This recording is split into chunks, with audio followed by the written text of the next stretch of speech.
How to stop caring what people think. You are about to discover a strange but wonderful truth. The people you think are judging you barely have time to judge themselves. Most of them are worried about their own hair, their own mistakes, and their own fears. They are not sitting around thinking about what you said last Tuesday. This is called the spotlight lie, and it tricks almost everyone on earth. You feel like all eyes are on you, but really, everyone is looking at themselves. Once you see this clearly, your whole world starts to feel lighter. This book will show you exactly how to break free from that heavy feeling. You do not need to become cold or rude to stop caring what people think.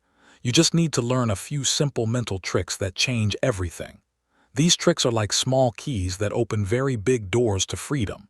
Every chapter ahead is written to be short, exciting, and easy to use. You will laugh at some parts and feel seen in others. You will also get tiny challenges that rewire your brain day by day. By the time you finish the last page, you will walk differently.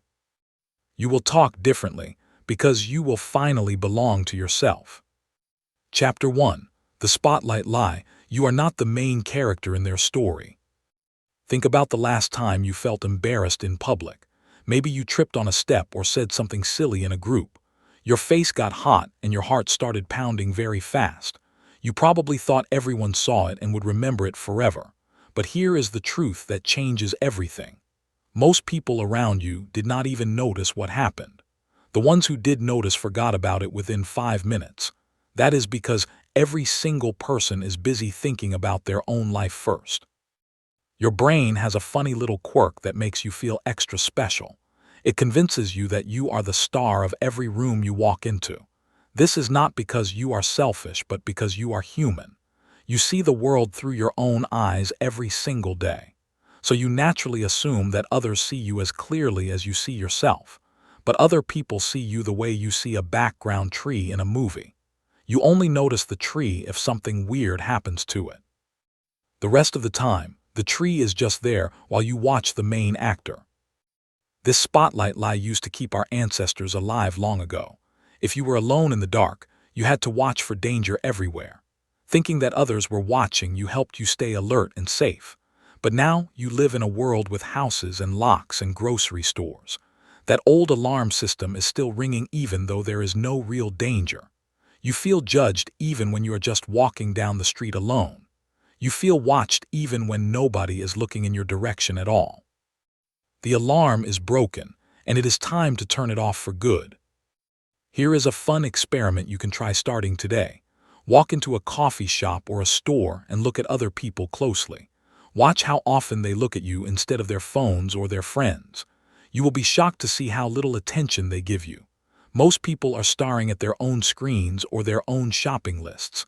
Some are thinking about an argument they had this morning with their partner. Others are worrying about a deadline at work that is coming too fast. Nobody is standing there analyzing your shoes or your haircut. They are all trapped inside their own spotlight just like you were. Now imagine what your life would look like without this heavy feeling. You could wear the bright shirt you love without checking the mirror 10 times. You could speak your idea in a meeting without rehearsing it in your head first. You could laugh loudly at a joke without worrying who is looking. You could even dance a little while waiting for your coffee to be made. None of these things would cause the disaster your brain is predicting. The worst that could happen is someone glances at you for 1 second. Then they go right back to worrying about their own problems again. That is not danger, my friend. That is just freedom waiting for you. The first step to breaking the spotlight lie is simple but powerful. Every time you feel watched today, stop and ask yourself one question. What is that person probably thinking about right now besides me? Maybe they are tired or hungry or late for an appointment. Maybe they just got bad news or are planning their dinner tonight. You will quickly see that their mind is full of their own stuff. They do not have room in their head to store your embarrassing moment. This one question is like a magic spell that makes the spotlight disappear. Practice it for 1 week and watch how much lighter you feel every single day. Chapter 2. Your Inner Mean Kid, Why We Crave Approval Like Candy. Deep inside your brain lives a tiny, scared voice that never grew up.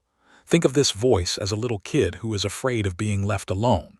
This kid does not understand that you are an adult now with real power. It only knows one simple rule from thousands of years ago. If the group rejects you, you might die out in the wild alone. So this inner mean kid screams at you to fit in and be liked.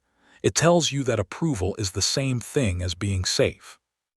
That is why you crave praise from others, like a child craves candy. Your inner mean kid is not trying to hurt you on purpose. It actually thinks it is protecting you from danger every single day. But the problem is that danger has changed completely since ancient times. Back then, being disliked by your tribe meant no food or shelter. Today, being disliked by a coworker means nothing more than a weird feeling. Your brain did not get the update that the world is different now, so it still sounds the alarm every time someone frowns at you. That alarm feels real even when the danger is totally made up. You are reacting to a ghost that lived 10,000 years ago. This craving for approval works exactly like a sugar addiction in your body. You get a small good feeling when someone compliments your work or your look. That good feeling comes from a chemical in your brain called dopamine. Dopamine feels nice, so you want more of it again and again. Soon you start doing things just to get that little hit of approval. You change your opinion to match the group even when you disagree inside. You buy things you do not want because other people said they are cool. You become a puppet, and other people's opinions are the strings pulling you. The scariest part is that this addiction never gives you lasting peace. You get one compliment and feel great for maybe an hour or two. Then the good feeling fades and you need another one right away. You start looking around nervously to see who is smiling at you. You check your phone over and over to see who liked your post. Each like gives you a tiny spark that dies almost instantly. Then you are left feeling emptier than before you started. This is the cycle that keeps you tired and anxious all the time. You are running on a hamster wheel that leads absolutely nowhere. But here is the beautiful news that changes everything for you today. You can learn to give yourself the approval you have been begging for from others. Your inner mean kid just needs to hear that you are safe and okay. You do this by keeping small promises to yourself every single day. Promise yourself you will wear that shirt and then actually do it. Promise yourself you will speak your truth and then follow through. Every time you keep a promise to yourself, your inner kid calms down a little. You start building trust with the most important person in your world, which is you. Think of approval from others as a dessert instead of the main meal. Dessert is nice once in a while, but you cannot live on it alone. Your main meal is the respect and love you give to yourself daily. When you feed yourself that main meal, you stop starving for candy. You can enjoy a compliment when it comes without needing it to survive. You can hear a criticism without falling apart because your core is full. This chapter is your permission slip to stop begging for scraps from others. You have a full kitchen inside you, and it is time to start cooking.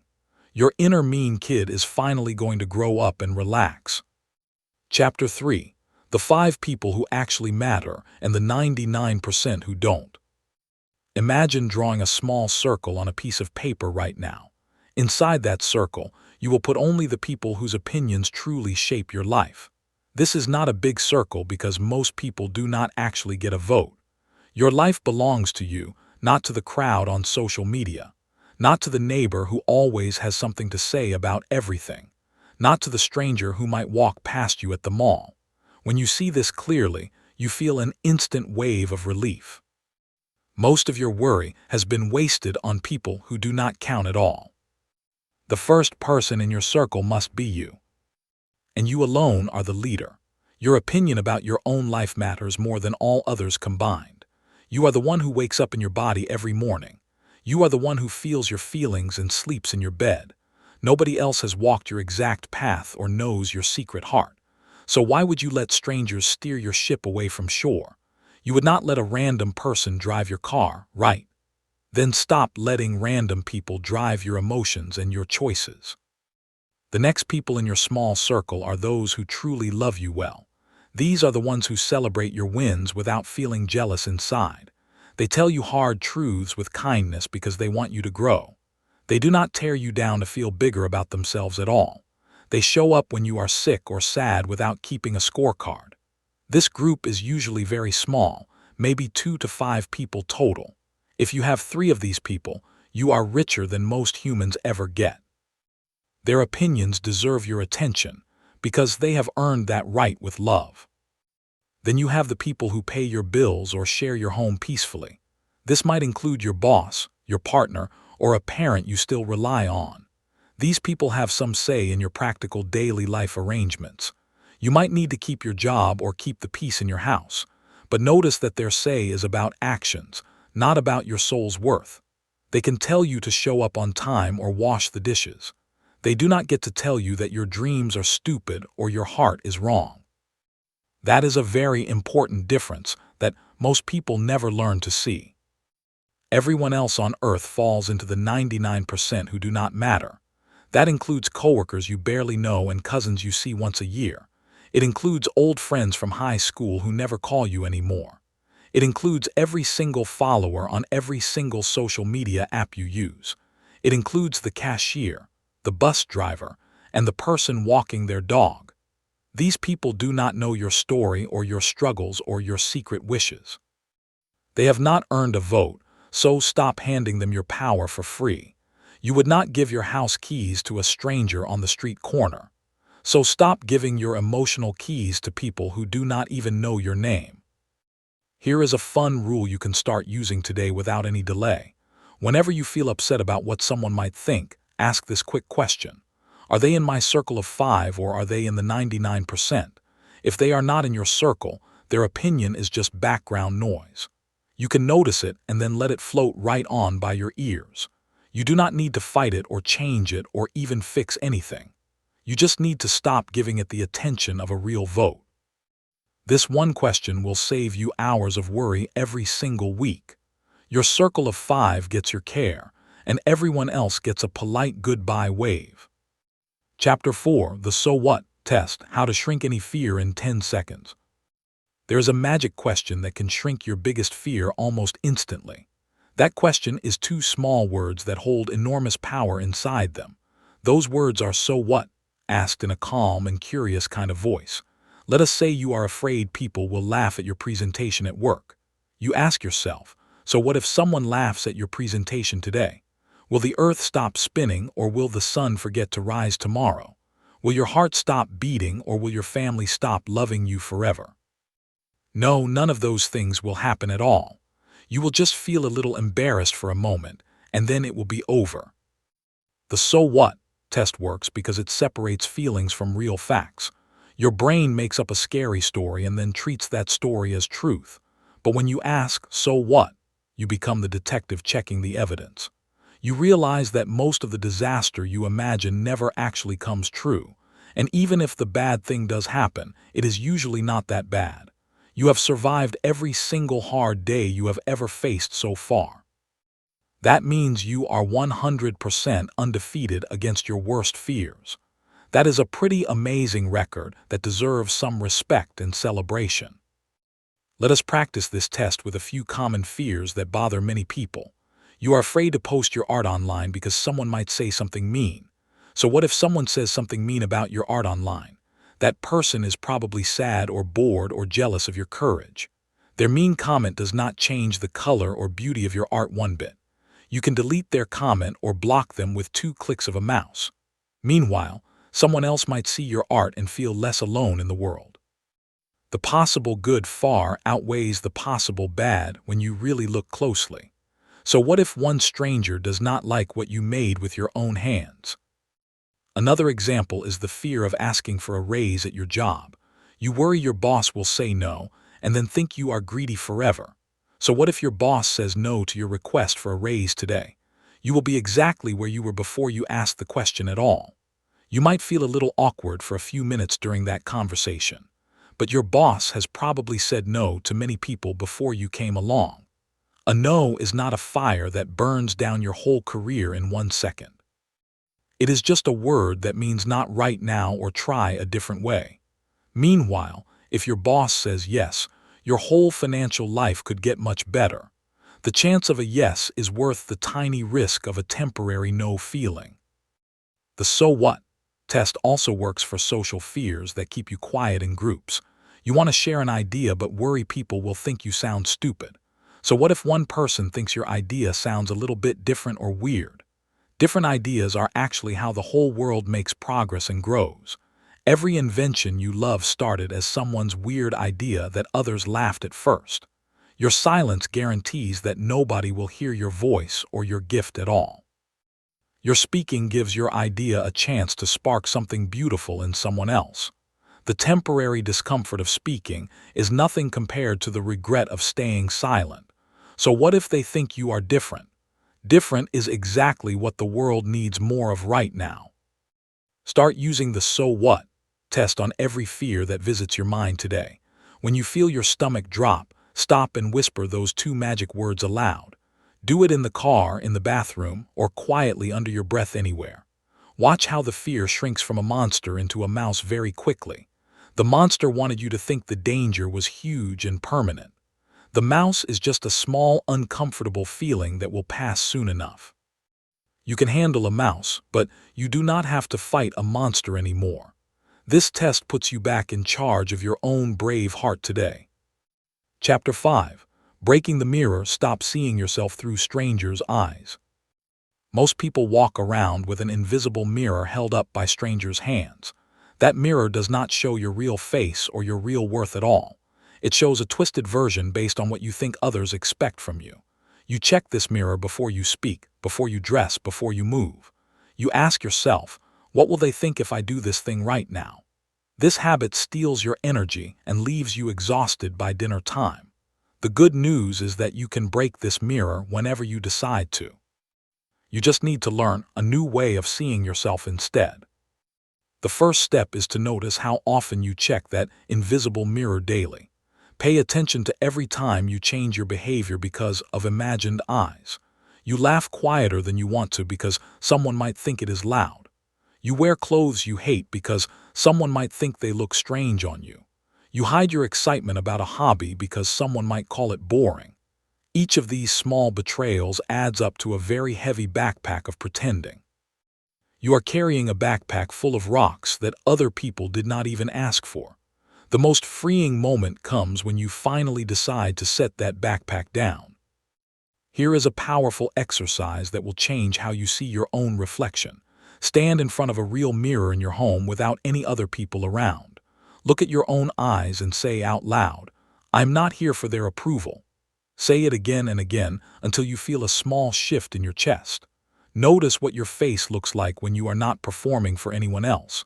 That relaxed expression is your real face, and it is beautiful just as it is.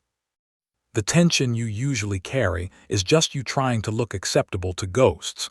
Those ghosts are not even real, so you can stop posing for them right now. You might worry that breaking the mirror means becoming selfish or rude to others, but the opposite is actually true when you stop performing for strangers. You have more energy left for the people who truly matter in your life. You are not exhausted from pretending to be someone you are not all day. You can give real love because you are not secretly begging for approval back. People actually like the real you much more than the fake performing version anyway. Fake feels slippery and hard to trust, even if it looks polite on the surface. Real feels safe and warm, like sitting by a fire on a cold night.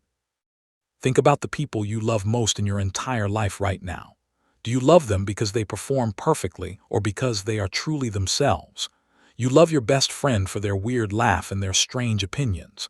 You love your partner for the way they sing off-key in the kitchen. You love your parent for their silly jokes that never quite land correctly. None of these people got your love by being perfect and approved by everyone.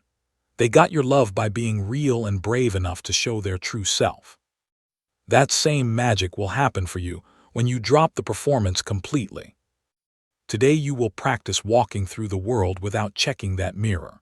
Go to the store wearing something you love but feel nervous about. Say what you actually think in a conversation instead of the safe answer. Laugh as loud as your body wants to laugh without cutting it short. Notice that the world does not end and the sky does not fall down. Notice that some people actually smile more at the real version of you. The ones who do not like the real you were never your people anyway. Break the mirror today and see your own beautiful face for the first time. Chapter 6. The funny thing about haters, they're actually your secret helpers. Haters are annoying, but they also carry a gift that friends cannot give you. Every time someone criticizes you, they are showing you a map of their own fears. People attack in others what they secretly hate about themselves deep inside. When someone calls you loud, they are probably afraid of being seen themselves. When someone calls you weird, they are probably trapped in their own cage of normal. This does not make their words kind, but it does make them less personal. Their attack is not really about you at all, which is very strange but true. You are just the screen where they are projecting their own inner movie. Think of haters as free reviewers who tell you that you are doing something right. People who are playing small never get attacked by anyone at all. Nobody throws rocks at a tree that has no fruit hanging from its branches. The moment you start growing and showing up and trying new things, the rocks appear. This is actually a good sign that you are leaving the safe, boring zone behind. The haters are not your enemies. They are your weird little cheerleaders in disguise. They are confirming that you are visible and that you matter enough to notice. A person who never gets criticized is a person who never tries anything interesting. Here is a secret that successful people learn very early in their journey. The people who hate on you the most are usually struggling the most themselves. Happy people do not spend their time tearing down strangers on the internet. Busy people do not have hours to write nasty comments about your choices. Fulfilled people feel no need to mock how you dress or what you love. The loudest haters are almost always hurting deeply inside their own lives. Their anger is a cry for help, not a real judgment of your worth. Once you see this clearly, you stop feeling hurt and start feeling something else. That something else is compassion, which feels much better than pain ever did. You do not need to argue with haters or try to change their minds at all. Arguing with a hater is like wrestling with a pig in the mud. You both get dirty, but the pig actually enjoys it very much. Your energy is too precious to waste on people who are committed to misunderstanding you. You can simply smile, nod, and walk away from their noise completely. The best response to a hater is your continued happiness and your continued growth. Nothing bothers a hater more than seeing you unbothered by their words. That is a beautiful kind of revenge that costs you nothing but a little awareness. What about haters who are closer to you, like family members or coworkers? These ones hurt more because you cannot just block them with one button click. But the same rule applies even when the hater shares your blood or your office. Their opinion still tells you more about them than it tells you about yourself. You can listen politely without letting their words live inside your chest. You can say thank you, and then do exactly what you were going to do anyway. You do not need their permission to live your one precious life at all. Their fear does not have to become your cage unless you let it in. Start collecting your haters like strange little trophies of your courage today. Every time someone criticizes you, write down what they said without crying first. Then ask yourself what fear of theirs this criticism might really be showing. You will start to see patterns that make you laugh instead of cry anymore. The neighbor who hates your garden probably wishes they had a garden too. The coworker who mocks your promotion probably feels stuck in their own job. The stranger who comments on your body probably hates their own body very much. Their hate is their burden to carry, not yours to hold anymore. Put it down and walk away into your own sunny day. Chapter 7. Your weird little habits, how to turn them into your superpower. Everyone has weird little habits that they try to hide from the rest of the world. Maybe you talk to yourself when you are thinking through a hard problem. Maybe you collect strange things that nobody else would understand or appreciate. Maybe you have a specific way of organizing your food that seems odd to guests. You have spent years trying to hide these habits from judgmental eyes. You laugh them off or pretend they do not exist when company comes over. But here is the truth that will set those habits free to help you. Your weirdness is not a flaw to hide, but a superpower waiting to be used. The most successful and beloved people in history were all deeply weird in their own way. Albert Einstein talked to himself constantly while working on his biggest ideas. Frida Kahlo painted her unibrow with pride instead of hiding it away. Steve Jobs wore the same clothes every day so he could focus on better things. These people did not succeed despite their weirdness, but because of it. Their strange habits gave them a unique view that normal people could not see. Your weird habits are doing the same thing for you right now. You just need to stop hiding them and start trusting their strange power. Think about the habits you hide and ask yourself a very honest question. Does this habit hurt anyone, or does it just look different from the crowd? If it hurts no one, then you have nothing to apologize for at all. Your habit of talking to yourself means you are processing your thoughts deeply. Your collection of weird items means you notice beauty that others walk right past. Your specific food organization means you have a system that works for your brain. These are not problems to fix. They are tools that help you navigate life. The only problem is that you have been hiding your own best tools away. Here is a fun challenge that will change how you see your daily routines. For one whole week, stop hiding your weird habits from anyone at all. Talk to yourself in the car without looking around to see who is watching. Organize your desk in the way that makes sense only to your own brain. Let your friends see your collection without apologizing for it ahead of time. Notice what happens when you stop acting ashamed of your own preferences. Most people will not even notice because they are busy with their own lives. The ones who do notice will probably think it is cool or interesting to see. You might even inspire someone else to stop hiding their own weird superpower too. Your weird habits are actually signals that help you find your true tribe in the world. People who share your kind of weird will recognize you when you stop hiding. They will feel safe with you because you are not pretending to be normal. Normal is boring and forgettable, and exactly like every other person on the street. Weird is memorable and interesting, and the thing people actually love about each other. Your best friendships will come from people who love your specific brand of strange. Your best opportunities will come from the unique way your brain solves problems. So stop trying to sand down your edges to fit into round holes everywhere. Today you will make a list of 5 weird habits you have been hiding from others. Next to each habit, write down how it might actually help you in life. Your habit of overthinking might make you a very careful and thoughtful planner.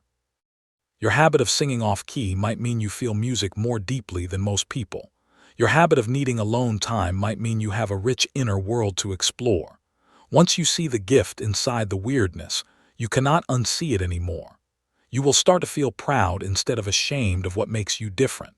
Your weird little habits are the secret ingredients to your one-of-a-kind life.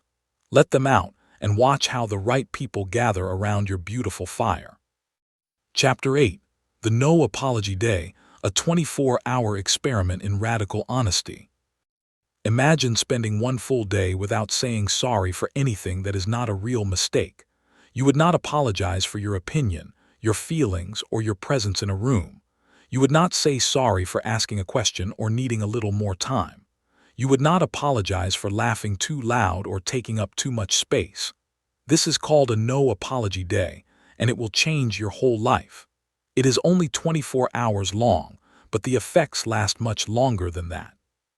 You will see how often you shrink yourself to make other people comfortable. Then you will decide to stop doing that forever starting right now.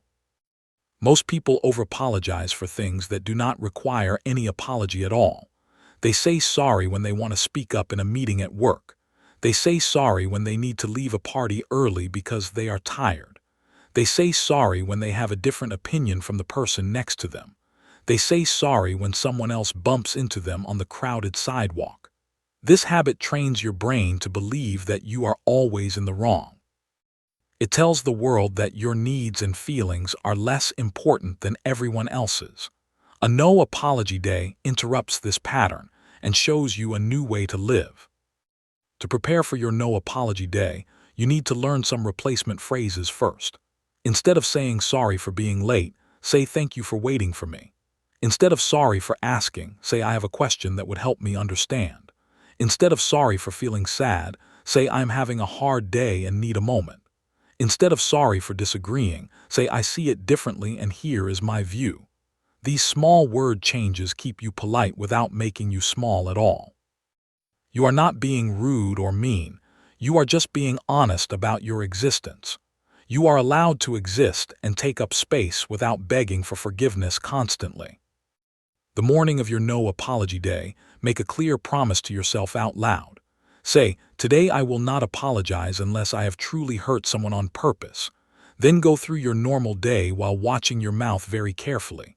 Every time you feel the word sorry coming up, stop and take a breath. Ask yourself if you actually did something wrong or just existed in a space. Most of the time, you will see that no real mistake happened at all. You just felt nervous and said sorry out of an old nervous habit. That habit can be broken, but only if you catch it in the act repeatedly. You might feel strange or even rude during your first no apology day ever. That is normal because you are changing a pattern that has been there for years. Your brain will try to pull you back into the old comfortable way of shrinking. But comfort is not the same thing as freedom, and you are choosing freedom today. Notice that the world does not explode when you do not apologize for existing. Notice that people still like you and still want to be around you. In fact, they might even respect you more because you are not constantly bowing. You are teaching people how to treat you by showing them how you treat yourself. After your no apology day ends, take 10 minutes to write down what you learned, which moments were the hardest and which ones felt surprisingly easy and good. Did anyone even notice that you were acting differently than your usual self? You will probably find that you were the only one keeping score in your head. The people around you were just living their lives without analyzing your every word. This experiment shows you that you have been apologizing for a crime you did not commit. The crime is simply being a human with needs, feelings, and opinions like everyone else. You are not sorry for being alive, and after today, you will never pretend to be again. Chapter 9. Building your bubble of peace, who gets in and who stays out. Imagine that you are surrounded by a soft, clear bubble that only you can control. This bubble is not made of glass or walls, but of your attention and your time. You decide who gets to come inside your bubble and who must stay outside. People inside your bubble can affect your feelings and your energy directly. People outside your bubble are just background noise that you do not need to hear. You have always had this bubble, but you forgot that you are the gatekeeper. Other people have been walking in and out without your permission for too long. Today you will take back the keys and lock the door when you need to. The first rule of your peace bubble is that you check who is trying to enter. Before you let someone's opinion inside, ask yourself one very important question. Does this person love me, or do they just love telling me what to do? Loving people want what is best for you, even if it is hard to hear sometimes. Controlling people want what is easiest for them, even if it hurts you deeply. You can tell the difference by how you feel after talking to each person. Loving people leave you feeling stronger and more clear about your own path. Controlling people leave you feeling confused, smaller, and full of self-doubt. Your peace bubble also needs a time limit for people who are allowed inside briefly. Your boss might need to come into your bubble during work hours for sure, but your boss does not get to live inside your bubble on Saturday morning. Your difficult parent might get 5 minutes inside before you gently show them out. Your negative coworker might get a short visit before you zip the bubble back up. You are not being mean. You are being wise with your limited energy supply. Every minute spent with a draining person is a minute stolen from your joy. You get to decide how long each visitor stays, not them. Here is a practical way to build your bubble using your phone and your calendar. Turn off notifications from people and apps that make you feel bad about yourself. Mute the family member who always comments on your body or your choices. Unfollow the old friend whose every post makes you feel like you are failing. Put your phone on Do Not Disturb during your most peaceful hours of the day. Block the hours before bed and after waking as sacred bubble time just for you. These are not rude actions. They are protective actions for your mental health. Your bubble needs walls, and your phone settings are those walls in modern life. You might worry that building a bubble means you will end up totally alone forever. But the opposite happens when you stop letting draining people inside your space. You have more energy for the people who truly fill you up with good feelings. Your bubble becomes a cozy place where only love and respect are allowed to enter. People who respect your bubble will actually appreciate that you have clear boundaries. They will know where they stand and how to treat you without guessing games. The people who get angry at your bubble are exactly the ones who needed to stay out. Their anger just proves that your bubble was necessary for your survival all along. Today you will draw your actual bubble on a piece of paper with real colors. Write your name in the center and draw circles around it like a target. In the closest circle, put only the people who make you feel completely safe and loved. In the next circle, put people who are mostly safe but need some watching sometimes. In the outer circle, put people you interact with but do not let inside your heart. Everyone else stays off the paper entirely because they do not get a circle at all. Hang this drawing where you can see it every morning when you wake up. This is your bubble of peace, and you are the only one holding the key. Chapter 10. The Shame Trap. What to do when you slip and care again. You will have bad days where you care too much about what people think again. This is not a failure, and it does not mean this whole book was a waste. Stopping a lifelong habit is like learning to ride a bicycle for the first time. You will fall off many times before you can ride without thinking about it. The shame trap is when you feel bad about feeling bad, which doubles your pain. You worry that people think badly of you, and then you feel ashamed of worrying. This spiral can turn a small moment into a whole day of misery very fast.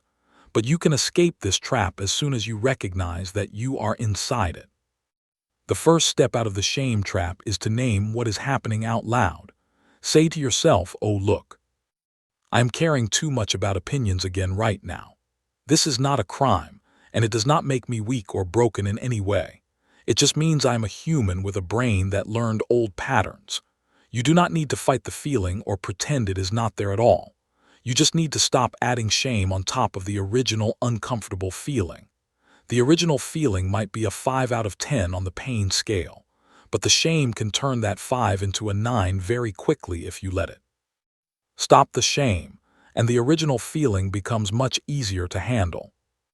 Here is a gentle way to talk to yourself when you fall into the shame trap. Imagine you are talking to a small child who just fell down while learning to walk.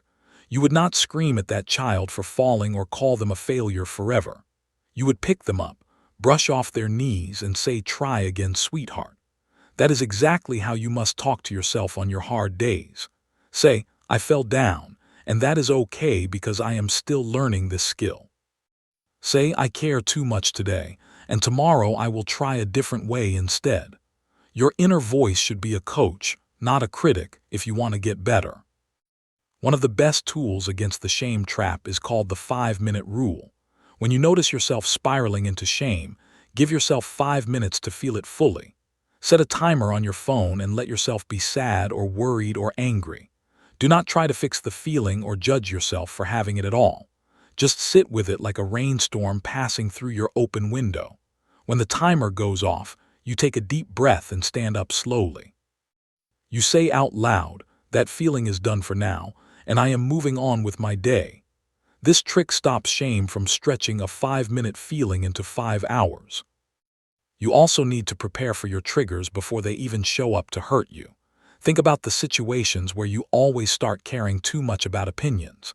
Maybe it is after you post something on social media and wait for likes to come. Maybe it is before you walk into a party where you do not know everyone well. Maybe it is when you visit certain family members who make you feel small again. Write these triggers down on a card that you keep in your pocket or purse. When a trigger happens, pull out the card and read your plan out loud. The plan might say "breathe," or say "so what," or say "this feeling will pass soon." Preparation turns a surprise attack into something you saw coming from far away. The most important truth about the shame trap is that you will escape it faster each time. Your first fall might take you 3 days to feel normal again after it happens. Your 10th fall might take you only 3 hours to bounce back to yourself.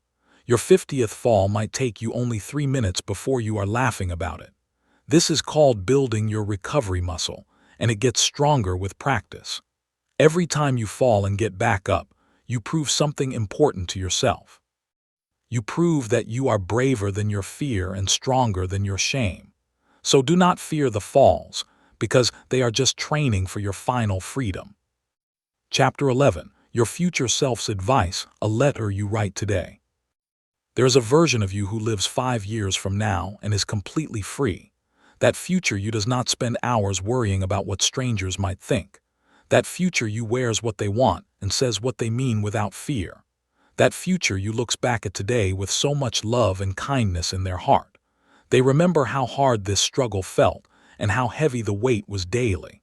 They wish they could reach back through time and whisper something important to you. In this chapter, you will become that future person for just a few minutes.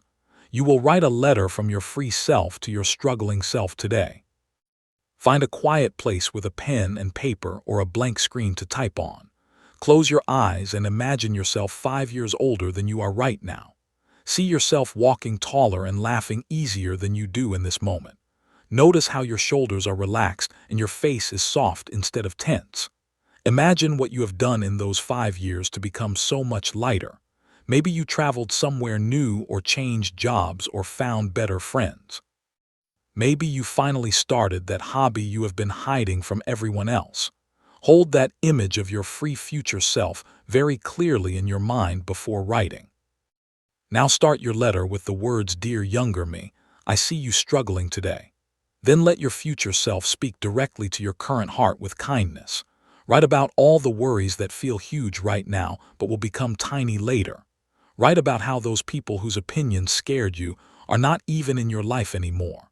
Write about how the choices you were afraid to make turned out to be your best ones. Write about how your weird habits became the very things people love you for. Write about how the haters faded into silence while you kept walking forward anyway. Be as specific and loving as you would be to your dearest friend in pain. As you write this letter, you might feel tears coming to your eyes unexpectedly. That is a good sign that you are touching something real and deep inside your heart. Do not stop writing just because the feelings get strong or uncomfortable to hold. Let the tears fall onto the paper because they are part of the healing process. Your future self knows things that your current self cannot see from where you stand. They know that the embarrassment you fear never actually destroys anyone ever. They know that the rejection you dread often opens a better door than the one you wanted. They know that you are much stronger than you feel on your hardest days. When the letter is finished, read it out loud to yourself in a gentle voice. You might feel silly doing this, but please trust the process completely anyway. Reading aloud makes the words travel from the paper into your body more deeply. You will feel some of the weight lift just from hearing your own future voice. After you read it, fold the letter and keep it somewhere safe and easy to find. On days when the shame trap catches you, pull out this letter and read it again. Each time you read it, you will believe it a little more than the last time. Your future self is already free, and they are cheering for you to catch up soon. The most beautiful part of this exercise is that you become your own hero today. You do not need to wait 5 years to feel the advice your future self would give. You can borrow their wisdom right now because they are already inside you somewhere. That free person is not a stranger. They are just the you who stopped pretending. Every time you choose courage over comfort, you move closer to becoming them. Every time you ignore a hater and follow your heart, you take another step. This letter is a bridge between who you are and who you are becoming. Walk across it whenever you need to remember that freedom is already on its way. Chapter 12. Quiet Courage, How to Walk into a Room Full of Opinions and Feel Fine. Walking into a room where you feel judged takes a special kind of quiet courage. This is not the loud courage of fighting or arguing with everyone around you. This is the soft courage of knowing who you are before you even open the door. You do not need to prove anything or impress anyone or change their minds at all. You just need to walk in, be yourself, and walk out when you are done. This chapter gives you small body tricks that create that quiet, brave feeling. These tricks work whether the room is full of strangers or full of family. They work because your body and your mind are connected in powerful hidden ways. The first trick is to change your posture before you even enter the scary room. Stand up straight with your feet planted firmly on the ground like tree roots. Roll your shoulders back and down so your chest opens up to the air. Lift your chin slightly so you are looking forward instead of down at the floor. Take 3 slow, deep breaths that fill your belly like a soft balloon. This posture tells your brain that you are safe and strong and ready for anything. Your brain listens to your body more than it listens to your thoughts actually. So a brave body creates a brave mind, even if you felt scared 1 minute before. The second trick is to choose a focus point that has nothing to do with people's faces. Find a window or a plant or a picture on the wall to look at sometimes. When you feel nervous, let your eyes rest on that calm thing for a few seconds. This breaks the feeling that everyone is staring at you with judging eyes. Most people are not staring, but your brain needs proof to believe that fact. Looking at a plant gives your brain a break from scanning for danger everywhere. You can also focus on how your feet feel inside your shoes right now, or focus on the temperature of the air against your skin in this moment. These small anchors keep you from floating away into a panic spiral. The third trick is to have a secret phrase that you repeat inside your own head.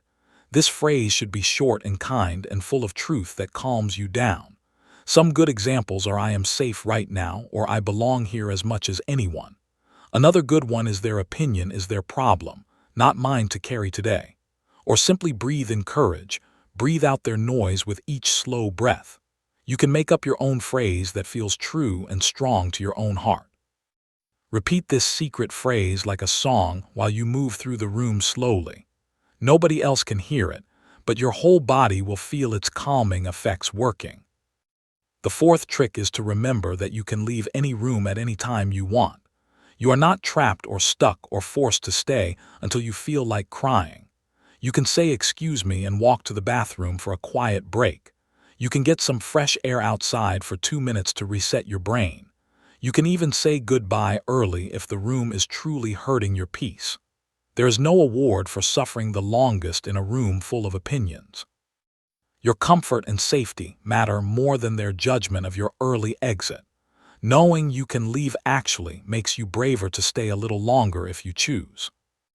The fifth and final trick is to practice these skills in easy rooms before hard ones.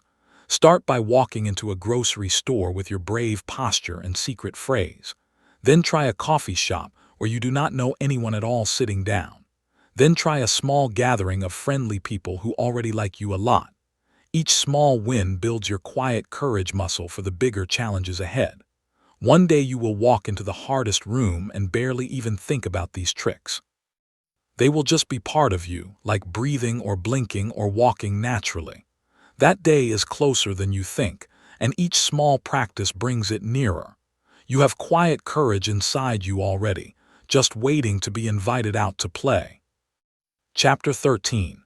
The freedom of being forgettable, why it's great if they don't talk about you. Most people spend their lives trying to be remembered by everyone they meet. They want to be the topic of conversation and the star of every story told. But being memorable to the wrong people is actually a heavy burden to carry. When people talk about you, they also judge you and pick you apart slowly. They remember your mistakes and replay them in their minds without your permission. They create a version of you that is not really you at all. Being forgettable to the crowd is actually a secret kind of superpower. It means you are free to be yourself without an audience watching your every move. Think about the people whose opinions used to scare you the most in life. Do you even remember their names or their faces or what they said to you?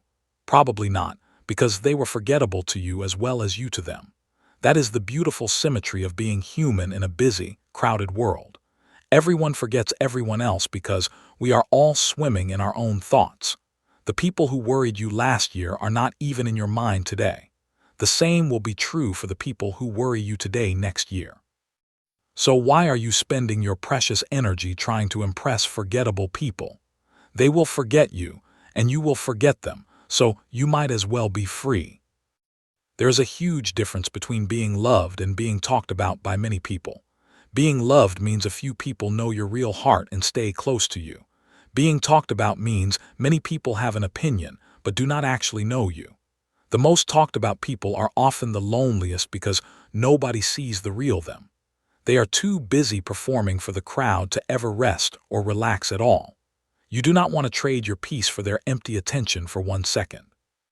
A quiet life with a few real loves is worth more than a loud life with fake fans.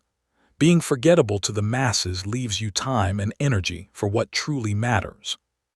This chapter gives you permission to stop trying to be interesting to everyone. You do not need a personal brand or a social media strategy to exist. You do not need to post everything you do for imaginary applause from strangers. You do not need to turn your life into content for other people's entertainment. You can simply live your life without documenting it for approval at all. The freedom of being forgettable means you can try things and fail quietly. You can change your mind without announcing it to a watching world. You can grow and evolve without anyone keeping score of your past versions. Let us be honest about what you actually lose by being forgettable to the crowd. You lose the fake admiration of people who do not care if you live or die. You lose the pressure to keep up an image that is exhausting to maintain daily. You lose the comments from strangers who have no business speaking on your life. You lose the anxiety of wondering if your post got enough likes this time. These are not losses at all. They are actually gifts wrapped in boring paper. What you gain is peace, time, energy, and the freedom to be fully yourself. That trade is the best deal you will ever make in your entire life. Today you will practice being delightfully forgettable in one small situation. Go somewhere and simply exist without trying to impress anyone at all. Do not tell a funny story or show off a skill or try to be the center. Just be a quiet person who is comfortable taking up normal space like everyone else. Notice how good it feels to not perform or pose or prove anything to anyone. Notice how much energy you save when you are not acting for an invisible audience. This is what freedom feels like, and it is available to you every single day. You do not need to be remembered by the world to matter deeply to the ones who love you. Being forgettable is not being nothing. It is being free to be everything that you truly are. Chapter 14. Real stories of people who stopped caring and got everything they wanted. Stories are more powerful than advice because they show you what is really possible. Here are real examples of ordinary people who stopped caring what others thought. Their names are changed for privacy, but their experiences are completely true and real. Each of them was once trapped in the same cage of worry that you feel now. Each of them found a way out and built a life they actually love living. Their stories will give you proof that change is possible for you too. Read them when you need a boost of hope on your harder days. Let their courage become a little bit of your courage today. First is Maria, a 32-year-old accountant who hated wearing dresses to work. Her office had no dress code, but she felt pressured to look feminine every single day. She spent hours shopping for clothes that made her feel like a stranger in her own skin. One day she decided to wear a sharp suit with no dress or skirt at all. Her heart pounded as she walked into the office that first morning. 3 people complimented her look, and nobody said anything negative at all. She realized that the only person who cared about her clothes was herself. Now she wears whatever feels right each morning and has never been happier. Second is James, a high school teacher who always wanted to write children's books. He told a friend his dream, and the friend laughed and called it silly for a grown man. James felt ashamed and hid his stories in a drawer for 2 more years. Then he read a book like this one and decided to try the so what test. He asked himself, so what if someone thinks a man writing kids' books is weird? The answer was nothing bad would happen except maybe a few weird looks sometimes. He published his first book online and sold almost nothing for 6 months. But then one teacher found it and shared it, and now he has sold 10,000 copies. His friend who laughed now asks him for advice about following dreams. Third is Priya, a college student whose family wanted her to become a doctor instead of an artist. Every family dinner turned into a lecture about her wasting her potential and talent. She felt torn between making them proud and making herself happy every single day. Then she realized that her family's fear came from a place of love, but also control. She decided to study art while also taking one science class to show good faith. Her family was not happy at first, but they slowly saw her joy growing brighter. She now works as a graphic designer and supports herself completely with her art. Her family brags about her now, but she stopped needing their approval years ago. Fourth is Carlos, a 55-year-old man who always wanted to learn ballroom dancing. He thought men his age should not be dancing, especially not a construction worker like him. His coworkers would definitely make fun of him if they ever found out his secret. One night he drove past a dance studio 3 times before finally walking inside. He took his first lesson feeling like everyone was staring at his clumsy feet. But the teacher was kind, and the other students were too busy with their own steps. He has been dancing for 2 years now and recently competed in his first small contest. His coworkers found out and asked him to teach them some moves at the holiday party. Fifth is Dana, a teenager who stopped posting on social media because likes controlled her mood. She would check her phone 50 times a day to see who liked her photos. A bad like count could ruin her whole weekend and make her feel worthless. She decided to delete all her apps for 1 month as a personal experiment. The first week was hard because she felt disconnected from her friends and the world. But by week 2, she noticed she was laughing more and worrying much less. She started drawing again, a hobby she had abandoned for likes and comments.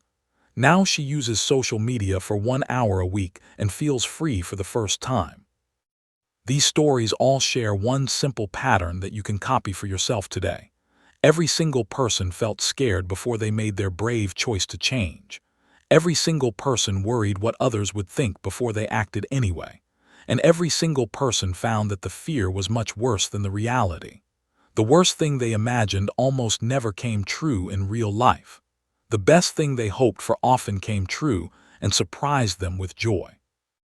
You are not different from Maria or James or Priya in any important way.